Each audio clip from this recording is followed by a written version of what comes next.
In the chaos of post-invasion Iraq, as the world focused on battles in the streets, another war unfolded in the shadows, a secret war fought by a handful of elite soldiers hunting the most dangerous men in the country. This was Task Force Black. After the 2003 invasion and the collapse of Saddam Hussein's regime, Iraq spiraled into insurgency. Coalition forces were stretched thin, and conventional armies were struggling to contain a threat that hid among civilians and struck without warning. The answer came from the highest levels of Special Operations Command, JSOC, the Joint Special Operations Command of the United States. Its mission: build a network of elite units capable of tracking, locating, and capturing high-value insurgent leaders. Among these shadow units was the British component, a team that would become known as Task Force Black. Task Force Black centered around a rotating Sabre squadron from Britain's 22nd Special Air Service Regiment. Supporting them was a company of the Special Forces Support Group. Intelligence units, signals teams, and liaison officers from both British and American agencies completed the task force.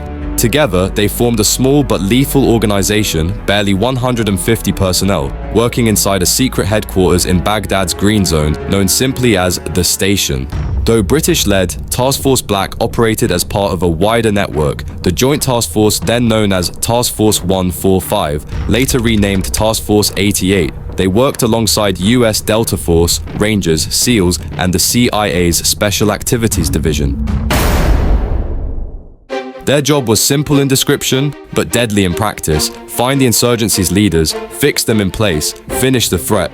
Task Force Black targeted senior insurgent figures in Iraq, foreign fighter cells, and former regime elements responsible for directing attacks against civilians and coalition forces. Their operations were intelligence-driven. Surveillance teams tracked suspects for days. Signals intelligence pinpointed safe houses. Informants fed vital details. And when the time came, the task force struck at night, fast, quiet, and often within minutes of confirming a target. It was this relentless tempo that helped shape JSOC's modern approach to counterterrorism, a cycle of raids, intelligence exploitation, and immediate follow-up strikes. In the summer of 2005, Task Force Black uncovered a plot by a cell preparing a wave of bombings in Baghdad. Acting on precise intelligence, British operators closed in on a safe house in the city.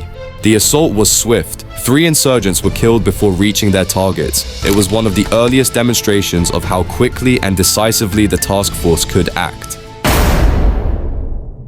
But perhaps the most significant raid came in April 2006. Operation Larchwood 4. SAS operators stormed a farmhouse in the town of Yusufia. The firefight was intense. Several insurgents were killed, others captured. British troops took casualties but survived. Yet the true impact of the operation wasn't measured in gunfire, but in intelligence. Documents, phones, and interrogation reports from Larchwood 4 led to a breakthrough. For the first time, coalition forces could map the inner network of AQI in Iraq. That intelligence helped track down AQI's brutal leader, Zarqawi, who was killed in a targeted airstrike weeks later. Though many units contributed, Task Force Black had played a vital role in the chain of events that led to the downfall of one of the world's most wanted. But their work was not without controversy. Political limits on detainee handling and concerns over US interrogation practices sometimes restricted what the task force could do. Britain also prevented SAS involvement in certain major operations, reminding commanders that even elite units operate under political oversight. By 2009, as the insurgency shifted and priorities changed, Task Force Black's role began to wind down. Many of its members returned home or were reassigned to new theaters. For years, they fought a hidden war, moving through the night, striking at unseen enemies, saving lives that would never know their names. Task Force Black may never be fully understood by the public. Much of what they did remains buried in classified reports or lost in the dust of Baghdad's streets. But their impact on the Iraq War and on the evolution of modern special operations is undeniable.